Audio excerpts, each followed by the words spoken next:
बृहदारण्यक की 35वीं कक्षा। बृहदारण्यक के पंचम अध्याय का 14वां ब्राह्मण हम देख रहे थे। पिछली कक्षा में इस ब्राह्मण की 3 कंडिकाओं को हमने देखा था,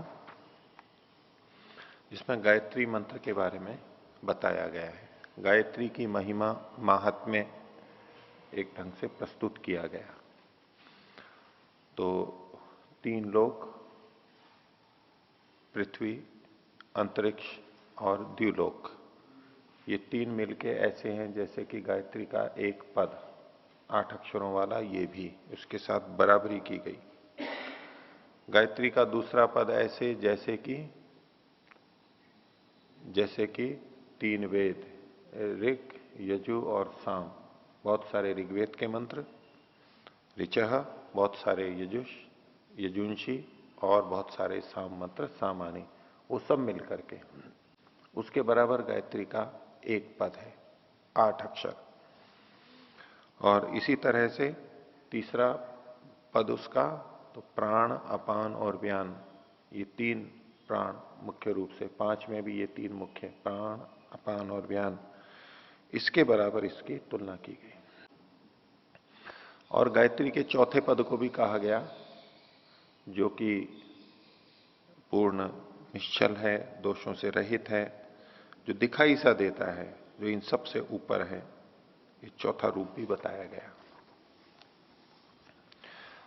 आगे चौथी कंडिका में गायत्री के बारे में ही चौथे पद और अन्य कुछ उसके बारे में बता रहे हैं। तो लिखा है सैषा गायत्री, ये वही गायत्री जिसके बारे में चर्चा कर रहे थे। ये गायत्री एतस्मिन् तुरीये दर्शते पदे परो रजसी प्रतिष्ठिता, ये जो गायत्री है इस चौथे स्थान में जो कि दर्शते पदे, दिखाई देता जैसा पद है, होता नहीं है लेकिन दिखता सा है, और सब समस्त दोषों से दूर, निर्मल, परो रजसी, उसके अंदर ये प्रतिष्ठित है, वहां पर ये स्थित है। यानी इसका फल यहां नहीं मिलना, इसका फल और कहीं मिलेगा। ये चौथा पद है। तद्वई तत्सत्य प्रतिष्ठितम, और बोले ये जो चौथा पद है जहां ये गायत्री प्रतिष्ठित है, वो किस में है? वो सत्य में प्रतिष्ठित है, ये सत्य रूप है, और सत्य की बहुत बड़ी महिमा बताई गई। तद्वई तत्सत्य प्रतिष्ठितम, क्योंकि वो सत्य स्वरूप है, वो उसका ब्रह्म का सत्य स्वरूप है। वो जिस तरह से निर्मल वहां पर रहता है, उसको तरफ संकेत है, क्रियाओं चेष्टाओं से रहित, पूर्णतः निर्मल, आनंद में मग्न, वो जो मुक्ति वाला रूप है, और वही वास्तव में सत्य रूप है। वही सत्य का हमें पूरा पूरा साक्षात्कार होता है। उससे पहले की स्थितियां लौकिक दृष्टि से बहुत सत्य को बताती हैं। यूं तो हम थोड़ा बहुत देखते सुनते हैं, वो भी सत्य होता है, उसमें भी सत्य होता है, बहुत सारा सत्य होता है, समाधि में भी सत्य होता है। लेकिन ये जो चौथा रूप है मुक्ति वाला, वो एक अलग है। उसमें जो सत्य का साक्षात्कार होता है, सत्य रूप है, वो और कहीं नहीं है, वैसा और कहीं नहीं है। तो वो सत्य में प्रतिष्ठित है। बोले सत्य क्या है? तो कहा चक्षुर वही सत्यम, ये आंखें ही सत्य है। अब चौथे पद की चर्चा थी गायत्री के, उससे उस तुरीय अवस्था की बात की जा रही है, उसको सत्य में प्रतिष्ठित किया जा रहा है। और सत्य किसमें प्रतिष्ठित है? चक्षु में प्रतिष्ठित है। वापस फिर यहीं पर ही ले आए, नेत्र में। तो इस सारा का सारा क्या, वो इस चक्षु में सत्य प्रतिष्ठित है, और सत्य में वो पद प्रतिष्ठित है, और गायत्री का पद तो उसकी महिमा केवल यही है। इन सब का आधार तो ये चक्षु हो गया, ऐसा लिखा हुआ प्रतीत होता है। चक्षुर वही सत्यम, ये चक्षु ही सत्य है। क्यों है चक्षु सत्य? तो कहा चक्षुर ही वही सत्यम, तस्मात् यत इदानीम द्वौ विवदमानौ एयाताम, 2 जने अगर आपस में विवाद कर रहे हों और वो आए, तो उनमें से एक कहे अहम अदर्शम अहम अश्रौषम इति, वो कहे कि मैंने ऐसा देखा है। दूसरा कह रहा है कि नहीं, मैंने ऐसा सुना है, मैंने ऐसा देखा है इसलिए मैं ठीक हूं। दूसरा कहता है मैंने ऐसे सुना है इसलिए मैं ठीक हूं। ऐसा दोनों में विवाद हो तो दोनों में से किसको सच माना जाएगा? देखे वाले को, इसने देखा है। तो यह एवं ब्रूयात अहम अदर्शम इति तस्मई एव श्रद्धाधामा, जो ये कहता है कि मैंने देखा है, हम उसी के प्रति श्रद्धा रखते हैं, इसलिए चक्षु ही सत्य है। तो अब यहां ये जो चक्षु शब्द है, ये चक्षु प्रत्यक्ष प्रमाण के लिए संकेत के रूप में हमें स्वीकार करना चाहिए। चक्षु का मतलब केवल ये आंखें नहीं है, प्रत्यक्ष के अंदर भी अक्ष शब्द है, वो नेत्र से भी जुड़ा हुआ है, वो इंद्रियों से भी जुड़ा हुआ है। यद्यपि जो सुना है वो शब्द तो कानों से सुना है, उतने अंश में वो प्रत्यक्ष है, श्रोतेंद्रिय से भी शब्द का प्रत्यक्ष होता है, लेकिन किसी विषय में हमने केवल सुना है, वो प्रत्यक्ष नहीं कहलाता है। तो सत्य किस पे प्रतिष्ठित है? वो चक्षु पे प्रतिष्ठित है। इसका मतलब यहां पर ये चक्षु तो एक प्रतीक के रूप में यहां कहा गया है, और चक्षु प्रत्यक्ष प्रमाण का प्रतीक है, वो सत्य है वहां पर। क्यों सत्य है? क्योंकि वहां सब कुछ प्रत्यक्ष है, परमात्मा को सब कुछ प्रत्यक्ष है, और प्रत्यक्ष में और किस प्रमाण की आवश्यकता है? और इसीलिए ही वो पूर्ण सत्य है, क्योंकि सब कुछ वहां पर प्रत्यक्ष है। तो ये तो लौकिक उदाहरण दिया गया, जैसे लोक में हम यहां तुलना लौकिक दृष्टि से ही करेंगे, हम प्रत्यक्ष आंख से देखे हुए के प्रति अधिक श्रद्धा रखते हैं, अपने लिए भी और दूसरे के प्रति भी। तो ऐसे ही परमात्मा का ज्ञान क्यों पूर्ण सत्य है? नहीं, क्यों वो लोग पूर्ण सत्य है? क्योंकि वहां सारा प्रत्यक्ष होता है। परमात्मा भी प्रत्यक्ष है, परमात्मा का बताया हुआ ज्ञान वो सारा प्रत्यक्ष वाला है, और वो योगी आत्मा जो अब मुक्त हो चुका है वो भी वहां पर प्रत्यक्ष करता है। उन चीजों को भी जिनका प्रत्यक्ष यहां नहीं कर पाता है, उसका भी वहां पर प्रत्यक्ष हो सकता है। तो ये सत्य में ही प्रतिष्ठित है। अगर सत्य किसमें प्रतिष्ठित है? तो तद्वई तत्सत्यम बले प्रतिष्ठितम। एक तरफ वो चक्षु में प्रतिष्ठित कहा था, वो अपनी जगह एक बात हो गई। अब कह रहे हैं कि सत्य किसमें प्रतिष्ठित है? बल में प्रतिष्ठित है। और ये बल क्या है? तो बोले प्राणो वही बलम, ये प्राण बल है, ये जीवन है बल। तत्प्राणे प्रतिष्ठितम, वो प्राण में प्रतिष्ठित है। जब ये कहा कि वो सत्य बल में प्रतिष्ठित है, और फिर कह दिया कि प्राण ही बल है, तो कहा कि तत् बले प्रतिष्ठितम, तत्प्राणे प्रतिष्ठितम, अर्थात वह सत्य प्राण में प्रतिष्ठित है। सत्य बल में प्रतिष्ठित है, इसका मतलब हुआ सत्य प्राण में प्रतिष्ठित है, क्योंकि बल मतलब प्राण। तस्मात आहुर बलम सत्यात ओजीय इति, इसलिए यह कहा जाता है कि सत्य से बढ़कर के कौन है? बोले बल उससे अधिक ओजीय है, अधिक ओज वाला है, अधिक प्रभाव वाला है। बल अधिक प्रभाव वाला है, सत्य से भी बढ़कर के बल है।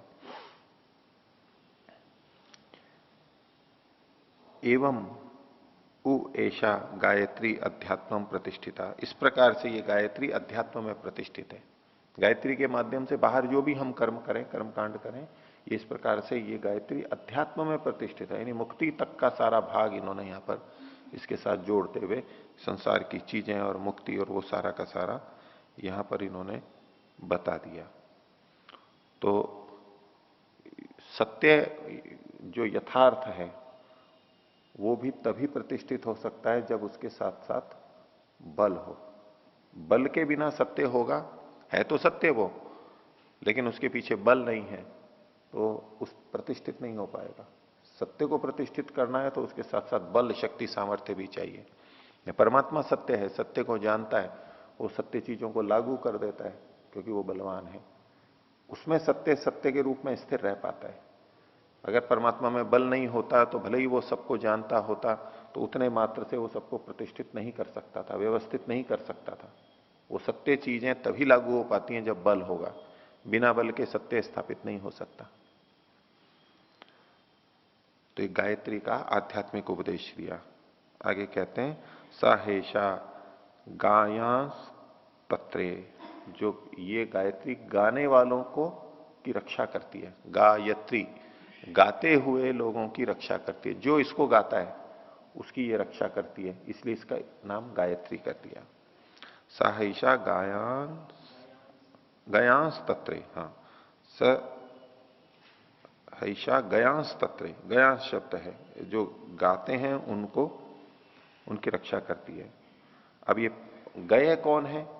गय कौन है? गयों की रक्षा करती है, गाने वालों की रक्षा करती है, वो एक अर्थ हुआ। बोले गय कौन है? तो आगे का प्राणा वही गया, प्राण ही गया है, जितने प्राण हैं वो ही गए हैं, उनकी ये रक्षा करती है। तत्प्राणास तत्रे, तो वो प्राणों की रक्षा करती है, गयों की रक्षा करती है, प्राणों की रक्षा करती है। तद्यत गयांस तत्रे तस्मात गायत्री नाम, तो चूंकि ये गयों की रक्षा करती है, प्राणों की रक्षा करती है, इसका नाम गायत्री है। सयाम एव अमुम सावित्रीम मनवाह, तो ये जिसको भी, सावित्री मतलब सविता देवता वाली इस गायत्री को कोई कहता है, क्योंकि इसका देवता सविता को माना गया है, तो सावित्री देवता वाली यानी सविता देवता वाली जो ये है, इसको कोई कहता है, एश एवसा, वो यही है, ये उसी गायत्री की चर्चा की जा रही है। स यस्मई अन्वाह तस्य प्राणास्त्रायते, तो ये जिसको उपदेश की जाती है उसके प्राणों की रक्षा करती है, इसलिए इसकी ये इतनी प्रशंसा यहां पर की गई।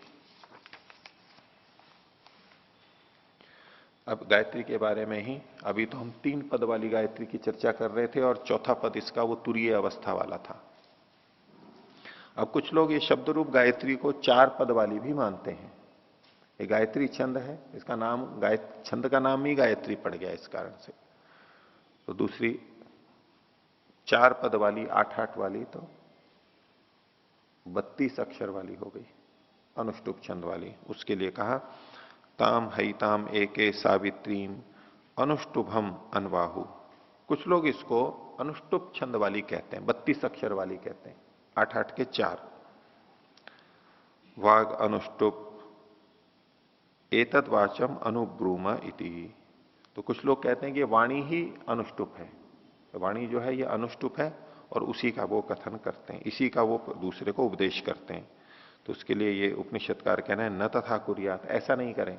गायत्री का उपदेश करे तो 3 पद वाली गायत्री का ही उपदेश करे। ये जो चर्चा चल रही है ये 3 पद वाली गायत्री की चर्चा है, 4 पद वाली गायत्री की चर्चा नहीं है, अनुष्टुप छंद वाली गायत्री की चर्चा नहीं है ये। न तथा कुर्यात, ऐसी 4 पद वाली गायत्री का उपदेश ना करें। गायत्रीम एवं सावित्रीम अनुब्रूयात, इस गायत्री का ही जो सावित्री सविता देवता वाली है उसी का यहां पर कथन करे। यद इह वा अपि एवं विद बहु इव प्रतिगृहणाति, और जो इसको जानने वाला जब इसका उपदेश करता है तो जिसको उपदेश किया है उससे दक्षिणा के रूप में यदि बहुत कुछ चीजें भी लेता है, बहु इव प्रतिगृहणाति, बहुत बहुत खूब चीजें ले लेता है, बहुत धन है, सोना चांदी है, गाय आदि पशु हैं, अश्व हैं, इनको बहुतों को भी वो अगर ले लेता है तो भी न हैव तद गायत्र्या एकंचन पदम प्रति, वो गायत्री के एक पद के प्रति भी दक्षिणा नहीं है। अर्थात गायत्री के एक एक पद की दक्षिणा बहुत अधिक है, गायत्री का एक एक पद अमूल्य है। वो कितना है वो आगे बताएंगे, उसके साथ में तुलना करेंगे, तुलना करके बताएंगे। तो कह रहे हैं कि बहुत कुछ भी ले ले, जिसको वो बहुत समझता है, देने वाला भी सोच रहा है कि मैंने बहुत दे दिया है, तो भी वो उसके लिए कम है। गायत्री के एक पद की तुलना में भी वो दक्षिणा नहीं होगी, वो कितनी भी दे ले। संसार में कोई व्यक्ति क्या क्या देगा, कितना दे सकता है, तो वो एक पद के बराबर भी नहीं होगी, इतनी इसकी दक्षिणा है। अर्थात इसका महत्व तो बहुत अधिक बताया गया है। ये जो 4 पद वाली गायत्री का वर्णन किया, ये ऋग्वेद में हमें प्राप्त होती है। ऋग्वेद के 5वें मंडल के 82वें सूक्त का पहला मंत्र है 582-1। तो यहां सत्यव्रत जी वाली पुस्तक में 934वें पृष्ठ पर जो अनुच्छेद शुरू होता है दूसरा, उसमें इन्होंने यहां लिखा हुआ भी है तत्सवितुर्वृणीमहे, ये एक पद हो गया। वयम देवस्य भोजनम, ये दूसरा पद हो गया।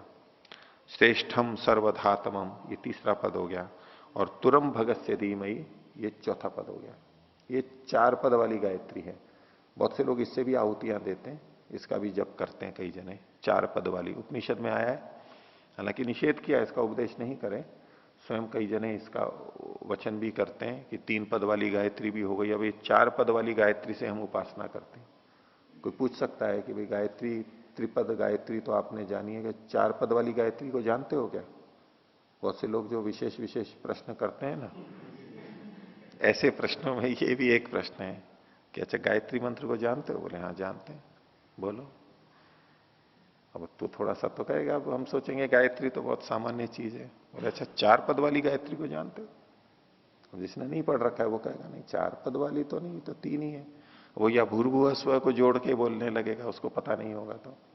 न तो तत्सवितुर वृणीम है, ये वाला जो यहां पर कथन है, महर्षि दयानंद ने भी इसका भाष्य किया है। और उसका तात्पर्य यही है कि हम उस परमात्मा की उपासना करें और किसी की उपासना न करें, उसको छोड़ करके सर्वश्रेष्ठ जो परमात्मा है उसी का वर्ण करें। वो ही हमारे लिए सब कुछ देगा और वही हमारे दोषों को भी नष्ट करेगा। तो ये जो 3 पद वाली गायत्री है उसी के बारे में आगे और बता रहे हैं। छठी कंडिका, स य इमा स्त्रीन लोकान पूर्णान प्रतिगृहणीयात। अगर कोई इन तीनों लोकों के को दक्षिणा में ले ले, कैसे? जो कि परिपूर्ण है, तीनों लोक भी परिपूर्ण है, परिपूर्ण धन धान्य से परिपूर्ण। एक होता है कि किसी को कोई राज्य मिल गया, गांव मिल गया, लेकिन ऐसा गांव मिला जो कि खाली है, लोग भी नहीं है, धन संपत्ति नहीं है, सब कुछ लूटा जा चुका है, ऐसा गांव मिला किसी को, लूटा पिटा गांव, लूटा पिटा देश, ऐसा नहीं, परिपूर्ण। ऐसे किसी को पृथ्वी मिल गई जो एटम बम से या किसी से बिल्कुल ध्वस्त हो चुकी है, कोई व्यक्ति ही नहीं है यहां पर, फसलें सारी नष्ट, फल फूल सब नष्ट, जीव जंतु सब नष्ट, ऐसी धरती मिले तो क्या, बिल्कुल खाली किसी को मिल जाए ऐसा राजमहल, क्या उसमें सूना राजमहल, कोई कुछ नहीं, खंडहर पड़ा हुआ है, या अच्छा भी बना है लेकिन कुछ है नहीं उसमें, सुख सुविधाएं नहीं है, कुछ नहीं है, क्या करेगा उसका वो? तो तीनों लोग और परिपूर्ण जो अपनी संपन्नता में जैसे हों, अच्छे से अच्छे ऐसे 3 लोग, यानी पृथ्वी लोक, अंतरिक्ष लोक और द्व्युलोक, इस सारे परिपूर्ण लोग भी अगर उसको ग्रहण करे वो दक्षिणा में, तो स य इमास 3 लोकान पूर्णान प्रतिगृहणीयात सो अस्या एतत् प्रथमम पदम आपनुयात। तो कह सकते हैं कि ये गायत्री के एक पद की दक्षिणा उसने ले ली है। पीछे कहा था वो कितना भी दे दे वो गायत्री के एक पद की भी दक्षिणा नहीं होगी। तो ये तो तीनों लोक परिपूर्ण दे दिए जाएं। अब कोई ऐसा कैसे कर सकता है कि इस पृथ्वी को पूरे को किसी को दे दे? क्योंकि कोई एक व्यक्ति है ही नहीं जिसका इस पूरी पृथ्वी पर स्वामित्व हो और सब चीजें उसकी अपनी हो। चक्रवर्ती सम्राट भी नहीं कर सकता है ऐसा, बहुत कुछ दे सकता है लेकिन सब कुछ तो वो नहीं दे सकता। तो इसलिए गायत्री के एक पद की दक्षिणा कोई नहीं दे सकता, यानी इसका महात्म्य इतना अधिक बताया जा रहा है, इसका लाभ तुलना में प्रशंसा की जा रही है। लेकिन इसके एक पद की अगर दक्षिणा मानी जा सकती है तो तीनों लोग परिपूर्ण हो वो दे दिए जाएं, उसके बराबर इसकी एक दक्षिणा, एक पद की केवल। आगे, अथ यावती इयम त्रयी शिक्षा,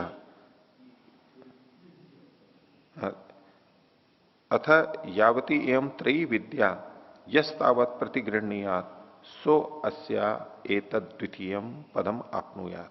अगर कोई त्रयी विद्या को दे दे, त्रयी विद्या मतलब तीनों वेद, ऋग यजु साम सारे मंत्र, उसकी विद्या को कोई दे दे इसके बदले में, तो समझें उसको किसने पा लिया, तो जैसे उसके एक पद की दक्षिणा को उसने पा लिया है। एक तरफ तीनों वेद, 3 वेद, सारे मंत्र, उसकी सारी विद्या जो है वो मिल जाए, कितनी बड़ी दक्षिणा है। किसी को वैसे ही मिल जाए कि लो आपको तीनों वेदों की विद्या देते हैं, ऐसे ही कुछ पढ़ना नहीं पड़ेगा, नहीं बस उसके अंतःकरण में उतर जाए, जैसे दान दिया पैसा और हमको मिल जाता है, कमाना नहीं पड़ता। ऐसे कोई 3 वेदों की, सारे मंत्रों की, इनकी विद्या, पूरी वेद विद्या को कोई दे दे, इतनी बड़ी दक्षिणा कोई अगर दे दे तो क्या, हाँ इस गायत्री के एक पद की दक्षिणा और मिली, दूसरे पद की दक्षिणा मिली, 3 पद। और तीसरा, अथ यावत इयम प्राणी यस्तावत प्रतिगृहणीयात सो अस्य एतत् तृतीयम पदम आपनुयात। और जितने भी प्राण हैं, प्राणी है, प्राणधारी है, वो सब भी उसको मिल जाएं तो समझो कि इसको तीसरे पद की दक्षिणा मिली है। पीछे जो इसकी तुलना की गई थी 8-8 पदों से, वहां पर इन्हीं से किया था। तो पहले उन्होंने तीनों लोकों का कहा था 8 अक्षर से गुना, फिर तीनों देखिए जो शाम का कहा था, फिर प्राण अपान और व्यान का, प्राणों का, इनका कहा था, वो गायत्री के एक तरह से एक एक पद है, 3 पदों का एक एक पद, पहला पद, दूसरा पद, तीसरा पद। ये एक पद है यानी पहला है, ये एक पद है यानी दूसरा पद है, ये एक पद है यानी तीसरा पद है। ऐसे इतनी इसकी दक्षिणा हो तो उससे तुलना की जा सकती है। इसलिए गायत्री मंत्र को महामंत्र और सबसे बड़ा माना गया है। आगे, अथ अस्या एतदेव तुरीयम दर्शतम पदम परो रजसा य एष तपति नैव केचन आप्यम।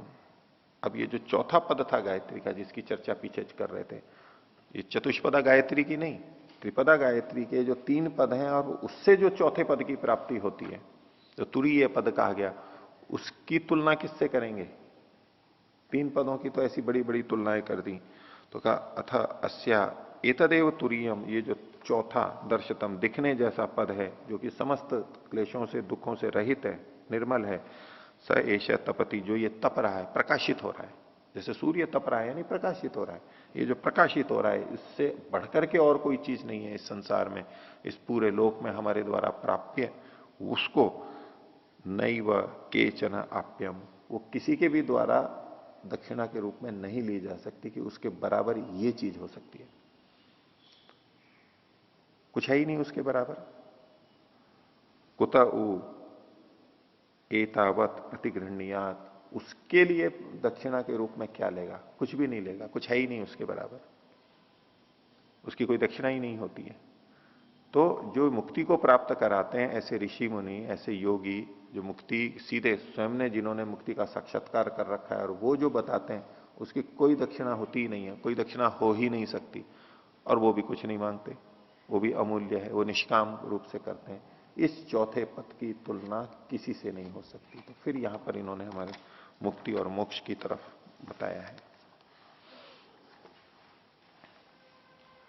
आगे, तस्या उपस्थानम, और उस गायत्री के अब पास में जाते हैं, उपस्थान करते हैं, पास में स्थित होते हैं, निकट जाते हैं, उसका प्रत्यक्ष करते हैं, साक्षात्कार करते हैं, क्योंकि जिस गायत्री की इतनी महिमा है तो उसकी उपासना भी करेंगे। तस्या उपस्थानम गायत्री अस्य एक पदी, गायत्री असी, हे गायत्री तुम एक पदी हो, वो देख रहा है, गायत्री असी एक पदी है, तुम एक पदी हो, एक पद तुम्हारा ये है, वो प्रत्यक्ष कर रहा है, ये देखो तुम्हारा एक पद है। ऐसे गायत्री असी एक पदी, द्विपदी, देखो ये तुम्हारी 2 पद वाली हो, ये दूसरी है, त्रिपदी 3 पद वाली है, ये तीसरा हो गया, और चतुष्पदी, और ये चौथे पद वाली हो, और चतुष्पदी हो, और वो कैसी है? अपदहसी, ये ऐसी है जैसे कि कोई पद ही नहीं है तुम्हारा, 3 ही पद दिख रहे हैं वहां पर, 3 ही चरण दिख रहे हैं, ये चौथा तो दिख ही नहीं रहा है, ये तो जानने योग्य ही नहीं है। 3 को तो हम जान रहे हैं, वो चौथा तो अज्ञेय है, जानने योग्य। अपद असी, अपद असी को खोला, नहीं पद्य से, वो जानी ही नहीं जाती है पूरी तरह से, दिखाई नहीं देती है, वो चौथा पद है। नमस्ते तुरियाय दर्शताय पदाय परोरज से, तेरे लिए, तेरे उस चौथे दर्शताय, दर्शन योग्य पद के लिए, जो कि दोषों से दूर है, परोरज से, उसके लिए नमः, नमस्कार करता हूं मैं, इसके आगे मैं झुकता हूं पूरी तरह से। संसार की ये जो इतनी चीजें पहले 3 पद वाले कहे थे, उसके आगे ये नहीं झुका, उसको नमस्कार नहीं किया। वैसे तो सामान्य व्यक्ति उनको भी नमस्कार करता है, थोड़ा कुछ अधिक मिल जाता है तो उसको नमस्कार करता है, झुकता है उसके आगे, उसके लिए वही बहुत बड़ा लगता है। लेकिन जिसने इन सबके क्षण भंगुरता को देखा है, इससे कृतकृत्यता की प्राप्ति नहीं होती है, वो इनके आगे झुकेगा नहीं, नमन नहीं करेगा, वो छोड़ करके इनको आगे जा रहा है। वो कहां झुक रहा है? इस गायत्री के चौथे पद में, मुक्ति पद में, वहां आगे झुक रहा है कि हाँ, इसके आगे मैं झुकता हूं, मुझे ये प्राप्त है, इसे मुझे प्राप्त करना है, तो मैं उसको नमस्कार करता हूं, उसका आदर करता हूं। ये वो सच्ची चीज है जो मुझे मिलनी चाहिए, जिसको पा करके मैं कृतकृत्य हो सकता हूं, बाकी तो दुख से युक्त है। असौ अदो मां प्रापत इति, उसको तो नमस्कार किया, फिर आगे क्या कहते हैं? असौ, ये, अधो, इसको, इस चतुर्थ पद को, मां प्रापत इति, प्राप्त ना करें। सर्वनाम में प्रयोग किया गया है, किसके लिए कह रहे हैं? तो यह इसको, चौथे पद को प्राप्त ना करे, ये ऐसा चौथा पद जो कि सर्वश्रेष्ठ था, उसके लिए कहा जा रहा है कि यह इसको प्राप्त ना करे, किसी के लिए कहा जा रहा है। तो कौन हो सकता है? वो दुष्ट व्यक्ति ही हो सकता है। जो दुष्ट व्यक्ति हैं, पापी हैं, वो इस पद को प्राप्त ना करें, ये भी एक प्रार्थना है। बहुत बार अध्यात्म के अंदर ये होता है कि सबके लिए अच्छा हो, सबके लिए हो, इस तरह की प्रार्थनाएं बहुत अच्छी मानी जाती हैं। वैदिक प्रार्थनाओं के अंदर इस तरह की प्रार्थनाएं भी हैं। दुष्ट को ये प्राप्त नहीं हो, योग्य को ही प्राप्त हो, ऐसी प्रार्थना की जा सकती है। इसको द्वेष नहीं कहते, इसको अविद्या नहीं कहते, इसको दूसरे की हानि करना नहीं कहते। ये एक मापदंड है कि नहीं, ऐसे व्यक्ति ही, श्रेष्ठ व्यक्ति ही इसको प्राप्त करें, ये भावना की जा सकती है। जैसे कोई इंजीनियर बने या डॉक्टर बने या प्रशासनिक अधिकारी बने, तो उसके लिए हम सामान्य जनता ये प्रार्थना कर सकते हैं, नहीं ऐसा व्यक्ति कभी नहीं बने। अब ये उस व्यक्ति से द्वेष नहीं किया जा रहा है, और एक योग्यता का मापदंड नहीं, ऐसा व्यक्ति इस पद पे नहीं आए। जिसको मिर्गी का रोग है वो हमारा चालक नहीं बने, गाड़ी नहीं चलाए, उससे दोष नहीं किया जा रहा, वो पात्र नहीं है, वो हटे यहां से। ऐसा व्यक्ति हमारा प्रधानमंत्री नहीं बने, ये किसी व्यक्ति से द्वेष नहीं किया जा रहा है। ऐसा व्यक्ति हमारा सुरक्षा करने वाला सैनिक नहीं बने। ये जो भावना है, ये इसमें द्वेष नहीं है, और हम सब करते हैं इस बात को, ऐसी कामना हम करते हैं। लेकिन जब हम इस तरह के शब्दों को बोलने लगते हैं तो आज के तथाकथित अध्यात्म वाले वो कहते हैं ये तो द्वेष है, क्योंकि अध्यात्म में द्वेष का काम ही नहीं। द्वेष तो हटाना है, बोलिए तो द्वेष कर रहे हो, ये द्वेष नहीं है। और अगर इसको भी द्वेष कहेंगे तो हर व्यक्ति इस तरह से करता है। इस तरह के जो उदाहरण मैंने आपके सामने रखे, वो उदाहरण अगर रखे जाएं तो कहेंगे हाँ ये तो ठीक बात है, वो उसमें भी तो द्वेष ही है, आप क्यों मना कर रहे हो? नहीं, ये व्यक्ति हमारा प्रधानमंत्री नहीं बने, ये हमारा मुख्यमंत्री नहीं बने, ये हमारा अध्यापक ना बने, ये सब हम क्यों कहते हैं? तो एक उच्च मापदंड होते हैं सीए का और का, इनमें कि जिसके कम अंक आते हैं उसको बनाते ही नहीं है, लेते ही नहीं है, उससे एक स्तर बना करके रखते हैं। भाई ऐसा व्यक्ति इसमें नहीं जाएगा, इस योग्यता वाले को लेंगे नहीं, वो भले ही खाली पड़ा रहे, नहीं लेंगे उसको। और जो वहां पहुंचा है वो ये कह सकता है कि हाँ ऐसे कम योग्य व्यक्ति है, ये इस स्थान पे ना आए, नहीं बने, नहीं आना है उनको। तो ऐसे ये व्यक्ति कह रहा है जो इस मुक्ति के लायक हो गया, कह रहा है ये जो पापी व्यक्ति हैं, दुष्ट व्यक्ति हैं, असौ अदो मां प्रापत, ये इसको कभी प्राप्त ना करें। और ये अध्यात्म में प्रार्थना में कोई दोष नहीं है। इसलिए वेद में बहुत सारी प्रार्थनाएं ऐसी आती हैं कि इनको दुष्टों को ये नहीं मिले, दुष्टों का ये हो जाए, उनका ये हो जाए। इसको देख करके लोग कहते हैं कि ये तो ईर्ष्या द्वेष से भरे हुए थे, ऐसी ऐसी प्रार्थनाएं करते हैं। प्रार्थना तो ये अच्छी है कि सब अच्छा हो, इसका भी भला हो, इसका भी अच्छा हो, वो एक अलग दृष्टि से है। लेकिन ये इस प्रार्थना में भी कोई दोष नहीं है। ये प्रार्थना वैदिक है, अनुकूल है, उचित है, यथार्थ पर आधारित है। ऐसे यहां पर उपनिषद में कहा असौ अदो मां प्रापदिति। कौन? यम द्विष्यात असौ,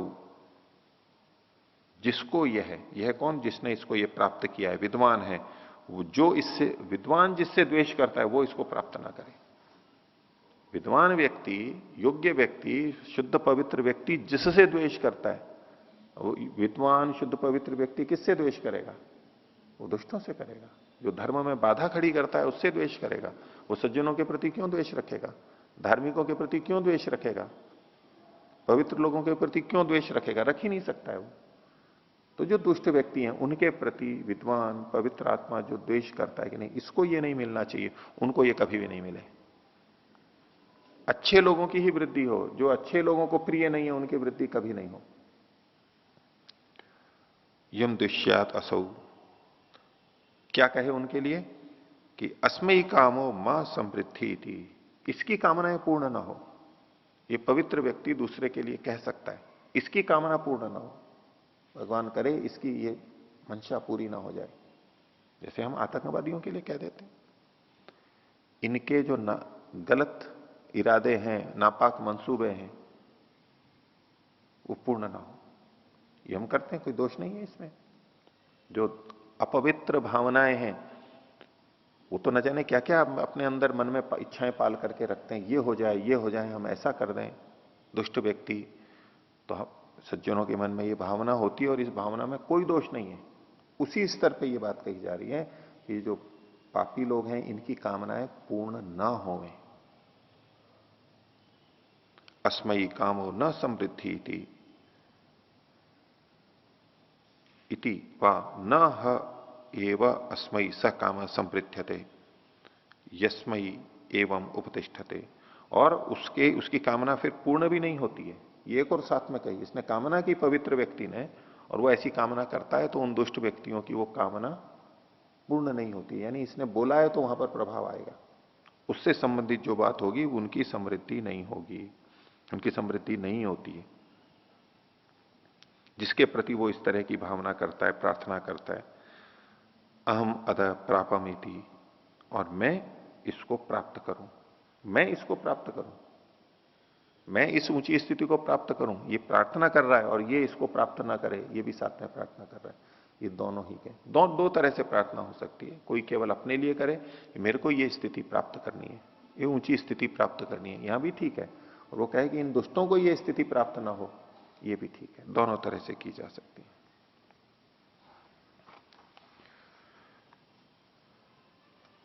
आगे, ए तत्थवई तज्जनको वैदेहो बुडिलम आश्वतराश्विम उवाच।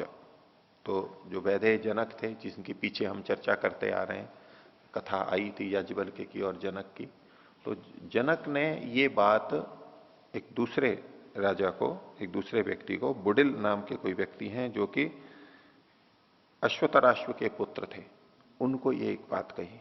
ये बुडिल अश्वतराश्व के पुत्र भी गायत्री को जानने वाले माने जाते थे। आगे कह रहे हैं, क्या कहा, यन्नु हो तद गायत्री विद अब्रू था। ये जो तू अपने आप को गायत्री को जानने वाला बोलते थे, जो बुडिल हैं ये भी अपने को गायत्री को जानने वाला बोलते थे। बोल तुम अपने को गायत्री को जानने वाला बोलते हो। अथ कथम हस्ती भूहो भूतो वहसी थी। तो अब तुम हाथी जैसे होकर के कैसे वहन कर रहे हो? हाथी जैसे कैसे? अब उसका ये उपमा में कथन किया गया है समझाने के लिए। जैसे हाथी केवल बोझा ढोता है, बोझा ढोने वाले हाथी की तरह, जिसको हम आजकल की भाषा में कहें कैसे बैल की तरह से बोझा ढो रहे हो, कैसे गधे की तरह से बोझा ढो रहे हो, उस तरह का कथन है कि कैसे तुम हाथी हुए वे ये सब ढो रहे हो। अर्थात अगर तुमने गायत्री को जान लिया है तो इस संसार को ढोते नहीं फिरोगे। इस संसार को ढोते हैं, संसार में फंस करके और उसको ढोते रहते हैं, यहीं की लालसाओं में पड़े रहते हैं और इसी को ढोते रहते हैं। अपने ही कष्टों को खुद ही तो बाधाएं खड़ी करते हैं और खुद ही उसको ढोते रहते हैं। सांसारिक व्यक्ति जो कि मुक्ति को नहीं प्राप्त कर रहा है, जीवन मुक्त नहीं हुआ है, वो सामान्य जन ऐसा ही तो है, ढो रहा है अपने बोझ को। अगर तुम गायत्री को जानते हो तो ऐसे हाथी की तरह से ढो क्यों रहे हो ये बोझा? अपने आप को गायत्री को जानने वाला कह रहे हो। इसका मतलब है कि गायत्री को जानने वाला ऐसे बोझा नहीं ढोता है, व्यर्थ में बोझा नहीं ढोता है, केवल दूसरों के लिए बोझा ढोता रहेगा और कुछ नहीं, अपने लिए कुछ नहीं। अपने लिए क्या चारा मिल जाएगा हाथी को, और क्या मिलेगा? हाथी दूसरे के लिए बोझा ढोता रहेगा, लठ ढोता रहेगा, पेड़ पौधे जो भी हाथी काम करता है, और उसको खाना मिल जाएगा, थोड़ी कुचकार मिल जाएगी, बस प्रसन्न उसी में। हाथी की तरह ढो रहे हो, अपने लिए क्या कर रहे हो? तो हस्ती भूतो वहसी इति व्यंग किया गया है उसको। मुखम ही अस्याह सम्राट न विदान चकार इति होवाच। तो ये जो गुडिल थे वो राजा को राजा जनक को बोलते हैं, बोले राजन मैंने इसके मुख को अभी तक नहीं जाना है। मुख का मतलब जो प्रधान है, मुख्य है, इसकी जो मुख्य बात है उस तत्व को मैंने नहीं पकड़ा है। मुख को नहीं, तत्व जो इसकी सार बात है बिल्कुल, उसको मैं अभी पकड़ नहीं पाया हूं। मैंने जाना है गायत्री को, उसने जाना है, सब कुछ किया है, लेकिन बोले अभी तक ऐसा लग रहा है जैसे कि मैंने इसकी मूल बात नहीं पकड़ी, इसकी आत्मा को नहीं पकड़ा है, इसकी मुख्य बात को मैं अभी तक नहीं पकड़ पाया हूं। ऐसा बहुत बार हमें लगता है कि अनेक विषयों के अंदर हम पढ़ते भी रहते हैं, लेकिन इसकी मूल बात पकड़ में नहीं आई अभी तक। जान भी लिया लेकिन अभी हाथ में नहीं आई है, अपना उस पर वश नहीं हुआ है, वशीकार संज्ञा जैसी स्थिति नहीं बनी है अभी। तो ऐसे ही वो बोले कि मैंने इसके मुख्य बात को अभी तक नहीं जाना है, पकड़ा नहीं है।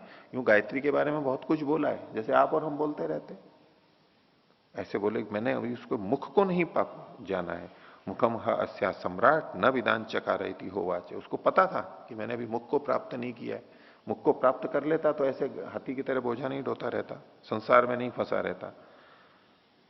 तो राजा जनक उसको उपदेश देते हैं कि तस्या अग्निरेव मुखम, अग्नि ही उसका मुख है गायत्री का। गायत्री का मुख अग्नि है। अब गायत्री कोई एक व्यक्ति हो जिसके ऐसा मुख हो, ऐसा तो कुछ नहीं। गायत्री का भी चित्र बना दिया है, उसकी प्रतिमा बना दी है, ऐसा है, एक महिला का रूप दे दिया, अब उसका भी मुख है, बोले अग्नि मुख है। तो गायत्री के चित्र में मुख के आगे वहां पर अग्नि निकलती हुई दिखा दें, ऐसा कल्पना कर सकते हैं ना? कर सकते हैं। लेकिन यहां जो कहा जा रहा है अग्नि उसका मुख है, मुख मतलब मुख्य चीज इसमें अग्नि है। अग्नि कौन? जो अग्रणी होता है वो परमात्मा इसका मुख्य तत्व है। इस गायत्री को करते हुए हम उस सविता सूर्य तक ही सीमित रह जाएं और कहीं रह जाए, परमात्मा इसका मुख्य है। ये जो सारी पीछे प्रशंसा की गई चौथे पद की, वो परमात्मा परक अर्थ लेते हुए की गई है। तो ये अग्नि इसका मुख है। और कैसा है मुख? क्या है?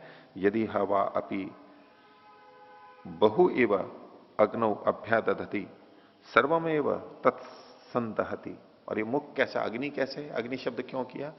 कि बहुत सारा भोजन भी, यदि बहुत सारी चीजें भी अग्नि में डाली जाती हैं तो अग्नि उस सबको जला देती है, सबको भस्म कर देती है। एवं इसी प्रकार से, यानी मुख को नहीं जाना, मुख को जान लिया तो क्या लाभ हो जाता? कि इसमें जो कुछ डलता वो सब भस्म हो जाता।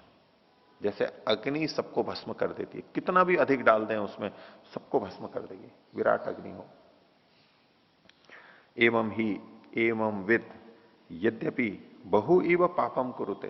तो जो इस प्रकार जान लेता है इसको, गायत्री और इसके मूल तत्व को, वो यद्यपि बहुत सारा पाप करता है, बहुत सारा पाप करता है। कितना सारा पाप करता है? तो सर्वमेव तत्सम संपसाय, तो उस सब को, उस सब पाप को संपसाय, भक्षण करके, खा करके, भक्षण अर्थ में साधा तो उस सब को खा करके, भक्षण करके। अब खाना भक्षण करना ऐसे जैसे अग्नि के मुख में कोई चीज दी तो भस्म करके, उस सारे को भस्म करके। और भक्षण का एक अर्थ भोगना भी होता है, हमने खा लिया यानी तो भोग लिया। तो उस सब को, इस सारे पाप को भोग करके शुद्ध शुद्ध पूत पवित्र अजर क्षीण न होने वाला अमृत संभवती, वो अमर हो जाता है, मुक्ति को प्राप्त कर लेता है। अर्थात इस गायत्री को जप करके वो पापी से पापी व्यक्ति भी शुद्ध होकर के मुक्ति को प्राप्त कर सकता है। तो यहां जो कहा गया यद्यपि एवं विद यद्यपि बहु इव पापम कुरुते, तो उसका सामान्य अर्थ यूं देखेंगे तो क्या लगेगा कि जो इसको जानता है, इस गायत्री की महत्ता को ऐसे जानता है कि इससे मुक्ति तक जाया जाता है, तो वो कितना भी पाप करे, पाप करे मतलब गलत कार्य करे, तो भी वो शुद्ध ही रहता है। अर्थात ऐसा व्यक्ति कुछ भी करे, हिंसा करे, झूठ बोले, कुछ भी करे, उसको वो पाप लगता ही नहीं है, इसका ये अर्थ नहीं है। जो इसको जानता है वो तो ऐसे पाप करेगा ही नहीं। कुरुते का मतलब है कि अब तक जो वो करता रहा है, आदत में है उसके, वो ऐसा करता है, मतलब आदत में है उसके। किया, कभी किया, अभी नहीं कर रहा है, करता है। ये जो वर्तमान में कथन आता है वो कि ये शराब पीता है, ये झूठ बोलता है। हम यूं कहें कि इसने शराब पी थी, इसने झूठ बोला था, दोनों में अंतर हो। ये शराब पीता है, इसने शराब पी थी। पीता है का मतलब पी रहा है इतना ही नहीं है, ये शराब पीता है मतलब पीछे भी पीता था, अब भी पी रहा है, आगे भी पी रहा है, अभ्यास में है, उसकी आदत में है। तो जो ये पाप करता है, यानी पाप करने का जिसका अभ्यास बना हुआ है, आदत बनी हुई है, पाप में लिप्त है पूरा, ऐसा व्यक्ति भी, कोई भी आत्मा इस सब का भक्षण करके, तो एक तो है कि गायत्री के जप से, गायत्री के अर्थ को परमात्मा परक लगा करके, अपने संस्कारों को ऐसा शुद्ध करके, और गलत संस्कारों को जो दग्ध बीज कर देता है तो शुद्ध पवित्र हो जाता है, कितना भी पाप किया उसने। संस्कार को ठीक कर लिया, वो सब समाप्त। कितना भी पापी से पापी हो, हमें लगता हो कि ये कभी भी ठीक नहीं होगा, या हमें अपने प्रति लगता हो कि मैं तो कभी सुधर ही नहीं सकता हूं, मेरे से तो ये पाप छूट ही नहीं सकता है, वह भी व्यक्ति, कोई भी व्यक्ति, कोई भी आत्मा इस सब को जला करके गायत्री के माध्यम से शुद्ध पवित्र पूत अमृत हो सकता है। किन्हीं को ये लगता है कि एक कर्म किए हैं, पाप किए हैं, तो भोगे बिना तो कैसे बात बनेगी, भोगना तो पड़ेगा उसको। अगर उस तरह भी संगति लगाना चाहें तो ये सर्वम एव तत्संसाय, सबका भक्षण करके, और भक्षण करना मतलब भोगना, तो भोगना अर्थ लेकर के भी कि जिसने इस गायत्री को जान लिया है और जो उसने पाप कर्म किए हैं उनको सबको भोग करके और वो शुद्ध पवित्र हो जाता है। और जिसने गायत्री का जप नहीं किया, गायत्री की उपासना नहीं की, वो इन कर्मों के फलों को भोगता हुआ भी, फलों को भोग करके भी शुद्ध पवित्र नहीं हो पाता है। क्योंकि कर्मफल तो भोग लिया है, लेकिन संस्कार तो अभी भी वैसे ही है, वैसे ही दुष्ट संस्कार तो विद्यमान है, तो शुद्ध पवित्र तो नहीं होगा। उस गलत संस्कार के कारण फिर गलत कर्म करता रहेगा, गलत कर्म करता रहेगा, फल भोगता रहेगा, शुद्ध पवित्र कहां हुआ वो। तो सर्वमेव तत्संसाय, इसको भोग अर्थ भी ले लें, फल कर्म फल भोग ले लें तो भी कोई आपत्ति नहीं, उस तरह भी इसकी संगति बहुत अच्छी है। और जो उसने पाप कर्म किए हैं, संस्कार शुद्ध कर लिए, भावना सारी शुद्ध कर ली, तो वो कर्माशय उसको फल नहीं देगा, उस पर भी इसकी संगति हो सकती है।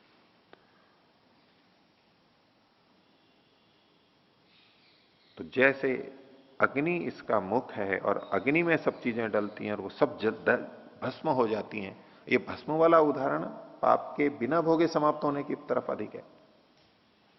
एक भोग करके होता है, एक भक्षण कर लिया, जला दिया, मुख के अंदर समाप्त कर दिया उसको, उस पर रख दिया, दोनों तरह से देखा जा सकता है। तो ऐसा ये हो जाता है। तो बोले तुमने अभी इसको जाना नहीं है, इसीलिए तो हाथी के समान ढो रहे हो ये सारा का सारा संसार की चीजों को, ऐसे ऐसे कार्य कर रहे हो जिसमें लिप्तता है, जिसमें कि आसक्ति है, और जिसमें कि विभिन्न पापों को भी करते चले जा रहे हो इस शरीर के लिए, औरों कार्यों के लिए, गलत गलत कार्य, असत्य आदि, हिंसा आदि, चोरी आदि, ये सब करते चले जा रहे हो। तो गायत्री को क्या जाना है? गायत्री को जानने का फल इस रूप में आना चाहिए, ये अंतिम परिणति यहां पर बताई। इसलिए गायत्री को इतना ऊंचा स्थान दिया गया, ये तुरीय अवस्था को प्राप्त कराने वाला है, ये भावना यहां पर बताई गई। ये 5वें अध्याय का 14वां ब्राह्मण पूरा हुआ। अब इसके आगे 15वां ब्राह्मण है, और इसके अंदर कुछ इन्होंने मंत्र श्लोक दिए हैं, मंत्र कह सकते हैं, ये ईशोपनिषद के मंत्र हैं जो यहां पर दिए, इकट्ठा करके कईयों का संग्रह किया इन्होंने। और ईशोपनिषद यजुर्वेद के 40वें अध्याय का प्रतिरूप है, जो इसकी काण्व शाखा है यजुर्वेद की, उसका जो कतु रूप है, जो हमारे को आज ईशोपनिषद के रूप में उपलब्ध होता है, वो यजुर्वेद की काण्व शाखा का 40वां अध्याय है। और जो हम पढ़ते हैं शुक्ल यजुर्वेद जो वाजसनेयी शाखा का, उसमें और इसमें अंतर है शब्दों का, कहीं कहीं है, बहुत सारा तो एक जैसा है और बहुत सारा काफी कुछ कई चीजें अंतर में भी है। तो ये काण्व शाखा का है, तो इसकी व्याख्या तो पीछे ईशोपनिषद में हो ही चुकी है। वहां के मंत्र हैं यहां पर दिए गए हैं। हिरण्यमयेन पात्रेण सत्यस्य अपिहितम मुखम, एक चमकीले पात्र के द्वारा सत्य का मुख ढका हुआ है, ये दूसरे ढंग से व्याख्या है। यजुर्वेद के 40वें अध्याय की जब हम शुक्ल यजुर्वेद की उसकी व्याख्या करते हैं तो वो एक अलग व्याख्या होती है, महर्षि ने उसकी अलग व्याख्या की है। तो चमकीले पात्र से सत्य का मुख ढका हुआ है। तत्वम पूषण अपावृणो सत्य धर्माय दृष्टये, हे पूषण, हे पुष्टि को चाहने वाले, तो इसको सत्य धर्म को जानने के लिए, देखने के लिए इस स्वर्णिम उसको ढक्कन को हटा दे, इसी पे चमक से वहीं ऊपर मत रह जा। ये जो संसार है इसकी व्याख्या ऐसे की जाती है, बड़ा चमकीला, बड़ा आकर्षक दिखाई देता है, इसके अंदर सत्य छिपा हुआ है। तो यहीं अगर ऊपर चमकीले में फंस के रह जाएंगे तो अंदर का सत्य ज्ञात नहीं होगा। तो इसको हटा दे, ढक्कन को खोल दे, सत्य तो अंदर रखा ही है, केवल ढक्कन ही खोलना है। इसको जो चमकीला रूप है इसका आकर्षण हटा करके, इसको छोड़ करके और अंदर चल जा। पूषण एकर्षे यम सूर्य प्राजापत्य व्यूह रश्मिन समूह तेजो यत्ते रूपम कल्याणतमम तत्ते पश्यामी। तो ये पुष्टि वाले एक ऋषि, उसको प्रार्थना की जा रही है कि ये सब तेरा कल्याण रूप जो है, कल्याणतम रूप है, ये सत्य कल्याणतम रूप है। ये जो स्वर्णिम रूप दिखाई दे रहा है ये कल्याणतम नहीं है, इसको तो हटाना है। परमात्मा परक इसमें अर्थ लेते हुए और भी बातें कही गई हैं, तो इसकी व्याख्या तो पहले हो ही चुकी है। उसको परमात्मा को नमस्कार किया गया है, अपने कर्मों को स्मरण करने की बात कही गई है, अपने सामर्थ्य को स्मरण करने की बात कही गई है, और परमात्मा से प्रार्थना की गई है, अग्ने हमारे को सुपथ पर ले चलो, अग्ने नये सुपथाराये अस्मान विश्वानि देव वयुनानि विद्वान। आप हमारे समस्त दुर्गुण दुर्व्यसनों को जानते हैं, उनको हमारे से हटाओ, जो भी हमारे में कुटिलता है उस सबको हटा दो। हम तुम्हारी बहुत बहुत स्तुति, नम्रता पूर्वक स्तुति करते हैं। अब इसमें दो तरह से बातें हैं। एक तो ये भाव आ रहा है कि हम जैसे अपने दोषों को हटा नहीं सकते, हम ईश्वर से प्रार्थना कर रहे हैं। तो यहां पर फिर कई जने कहने लगते हैं कि हम हटा सकते, हम तो हटा नहीं रहे हैं और ईश्वर से प्रार्थना किए जा रहे हैं, तो कैसे ऐसे होगा। और हम हटा सकते हैं, हमें हटाना चाहिए, हमें ऐसी प्रार्थना क्यों करनी चाहिए परमात्मा से। तो एक अंश में वो ठीक है, हम अपने दोषों को हटाते हैं, हटा सकते हैं, उस बात का ये निषेध नहीं है। परमात्मा से जब कहते हैं कि हमारे समस्त दोषों को हटा दो, उसका ये मतलब नहीं है कि हम कुछ भी नहीं हटा सकते या हमें हटाना नहीं है। हमें तो हटाना ही है, जितना हम हटा सकते हैं वो हमें ही हटाना है। लेकिन उसके बाद ये प्रार्थना है, हम अपने समस्त दोषों को नहीं हटा सकते, जितना हटा सकते हैं वो पूरा हटाएंगे, पर उसके साथ में परमात्मा की प्रार्थना भी अपेक्षित है। और इसको दूसरे ढंग से लेंगे कि एक व्यक्ति परमात्मा को स्वीकार किए बिना अपने दोषों को हटा रहा है, और एक व्यक्ति परमात्मा को साथ में लेकर के उसके गुण कर्म स्वभाव को स्मरण रखते हुए फिर अपने दोषों को हटा रहा है। तो जो बिना परमात्मा को जाने, बिना परमात्मा को स्वीकार किए इन दोषों को हटाने का प्रयास करता है, वो सारे दोषों को नहीं हटा पाएगा। काफी कुछ हटा लेगा लेकिन सब दोषों को हटा नहीं सकता। कुछ दोष तभी हट सकते हैं जब हम परमात्मा के सच्चे स्वरूप को स्वीकार करें, तभी वो हट पाएंगे। नहीं तो किस हेतु से हटाएगा, क्यों हटाएगा, उसमें कोई हानि ही नहीं दिख रही है उसको, परमात्मा को हटा दिया तो जब हम कहते हैं कि हे परमात्मा हमारे इन दोषों को हटा दे, इसका मतलब है कि हम परमात्मा तेरे स्वरूप को ध्यान में रखते हुए इन दोषों को हटाएं, उसकी सहायता लेते हुए हम इसको हटा सकें। और परमात्मा की सहायता भी होती है, हम पुरुषार्थ करते हैं, परमात्मा की सहायता भी हमें प्राप्त होती है, हमारे कर्मानुसार स्थितियां बुद्धि आदि वो देता है।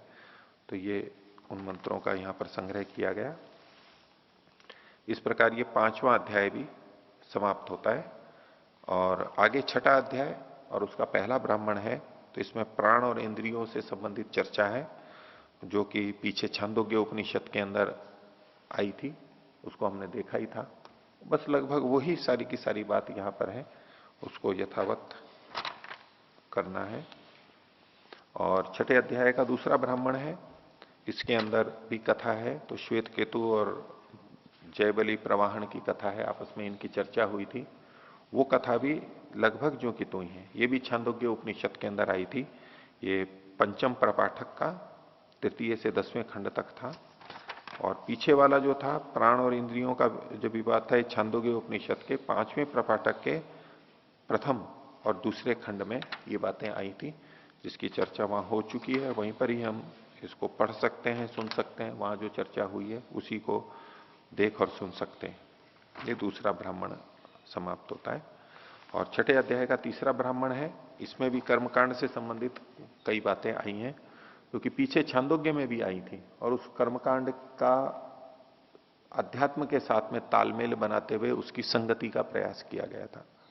बहुत सारी चीजें उसको अध्यात्म के साथ में जोड़ी गई थी कर्मकांड की।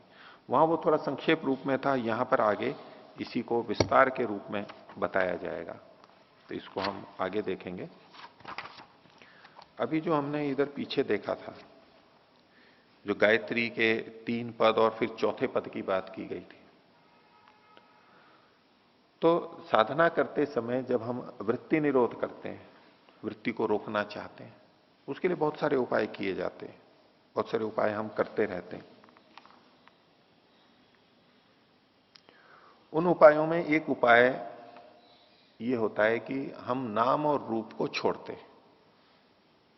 जितने भी नाम हैं और जितने भी रूप हैं, जितनी वस्तुएं हैं उनके नाम हैं कुछ, और उनका अपना अपना रूप है, स्वरूप है, आकार प्रकार है, गुणधर्म है। जब हम नाम को स्मरण करते हैं तो उसके साथ साथ उसका अर्थ भी आ जाता है, उसके गुणधर्म आ जाते हैं। गुणधर्म को करते हैं तो उसका नाम आ जाता है। यानी नाम और रूप साथ में चलते रहते हैं, और नाम और रूप आया तो वृत्ति बन गई। हम चाह रहे हैं परमात्मा का ध्यान करना, और उसको करते करते यदि अन्य चीजों के नाम और रूप आ गए तो यही वृत्ति बन जाती है। कोई व्यक्ति याद आ गया, कोई घर परिवार याद आ गया, कोई घटना याद आ गई, अपना भूतकाल याद आ गया, दुख दर्द याद आ गया, सुख याद आ गया, भविष्य की योजनाएं करने लगे, इत्यादि इत्यादि बहुत सारी बातें हैं। तब एक चिंतन प्रारंभ होता है कि भाई वृत्तियां उठ क्यों रही हैं? क्योंकि हम ये मान के चल रहे हैं कि ये है, ये व्यक्ति है, ये घर है, ये संस्था है, ये मेरा व्यापार है, ये फैक्ट्री है, ये दुकान है, मेरे आसपास ऐसे लोग हैं। उनको हम स्वीकार करते हैं तभी तो उनसे संबंधित वृत्तियां उठती हैं। तो उसका एक उपाय फिर आता है कि इन वस्तुओं को ही समाप्त कर दो। ऐसी मानसिक स्थिति बनाएं जैसे कि ये वस्तुएं हैं ही नहीं, वस्तुएं ही नहीं है। तो उसके लिए फिर इनको नष्ट करना, यानी प्रलय का संपादन किया जाता है, प्रलय अवस्था का संपादन। ये सब चीजें नष्ट हो रही हैं, अपने शरीर को भी नष्ट कर देते हैं। शरीर से संबंधित स्मृतियां आती हैं, शरीर को ही नष्ट कर दिया, जैसे कि बिखर गया हो सारा, समस्त इंद्रियां हैं, ये समस्त पृथ्वी है, समस्त पशु पक्षी हैं, समस्त व्यक्ति हैं, सबको नष्ट कर दिया, एक बौद्धिक स्थिति बनाते हैं। ये सब केवल अणु स्वरूप और सत्वर स्तंभ जैसा हो गया, बिखर गया सारा। प्रकृति प्रलय अवस्था में जैसी होती है वो प्रलय अवस्था संपादन।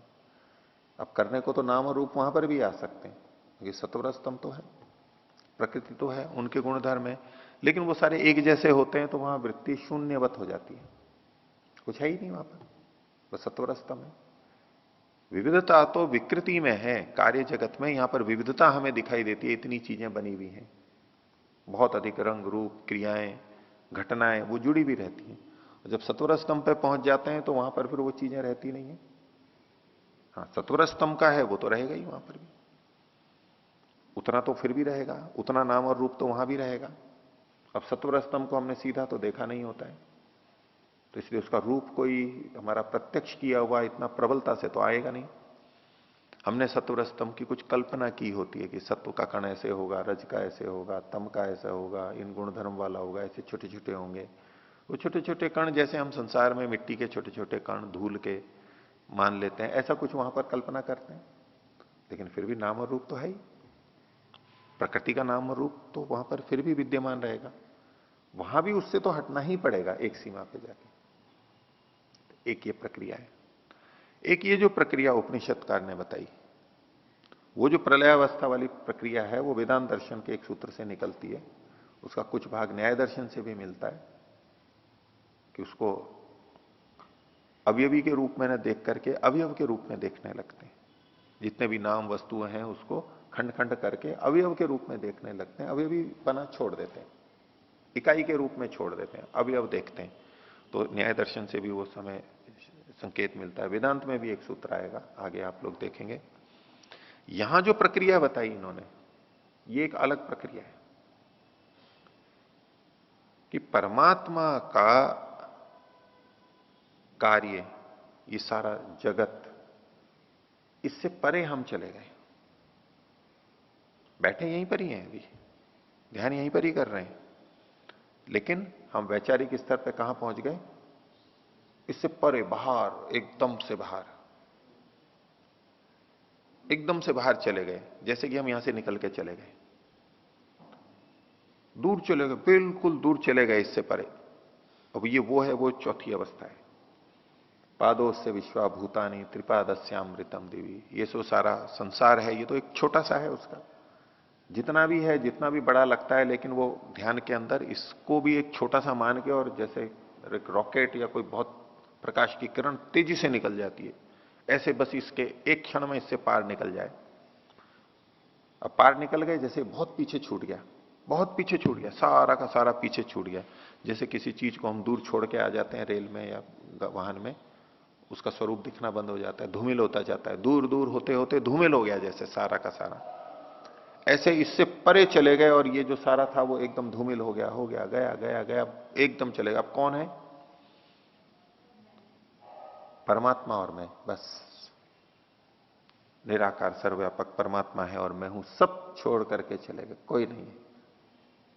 अब इससे संबंधित वृत्ति उठेगी वो तो ठीक है, वो तो हम चाहते ही है।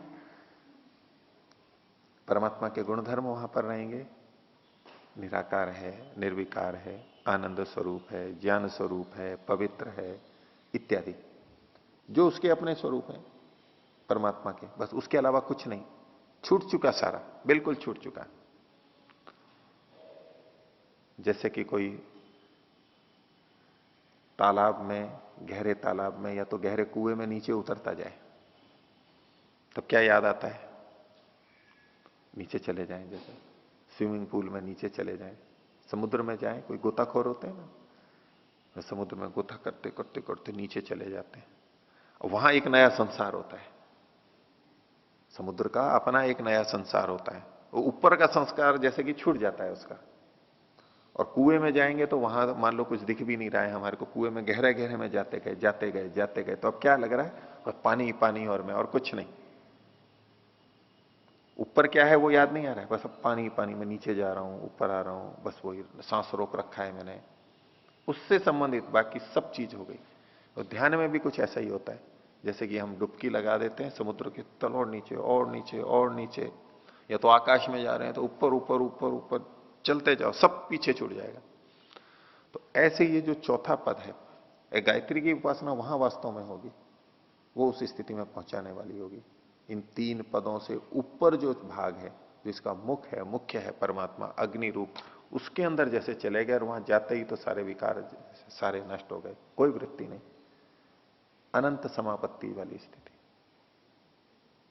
एक तत्व का अभ्यास, तत्प्रतिषेधार्थम एक तत्वाभ्यास है योग दर्शन, और अनंत समापत्ति वाली बात है, कोई सीमा ही नहीं। यहां जितनी वृत्तियां हम उठाते हैं वो तो सीमित है, हर चीज की सीमा है, व्यक्ति की, वस्तु की, सब कुछ वहां पर सीमित है। एक सीमा रहेगी, कितना भी बड़ा है समुद्र भी, कितना बड़ा है, एक सीमा रहेगी उसकी। लेकिन वहां जाकर के कोई सीमा नहीं, किसी चीज की कोई सीमा नहीं, ऐसी अनंत स्थिति, निकलते जाओ, कितना भी दौड़ना है, जाना है तेजी से, अव्याहत गति से, जाते जाओ, कुछ नहीं है, कुछ भी नहीं है। ये अनंत समाधि, ये चौथा पाद है। उस स्थिति में वृत्ति निरोध वाली और ये सब स्थितियां बन सकती हैं, इसलिए कहा वो अपद है, जानने योग्य नहीं है, इस तरह से जानने योग्य, अव्यक्त है, दिखता सा है लेकिन है कुछ नहीं वहां पर। तो आज का पाठ इतना ही रखते हैं।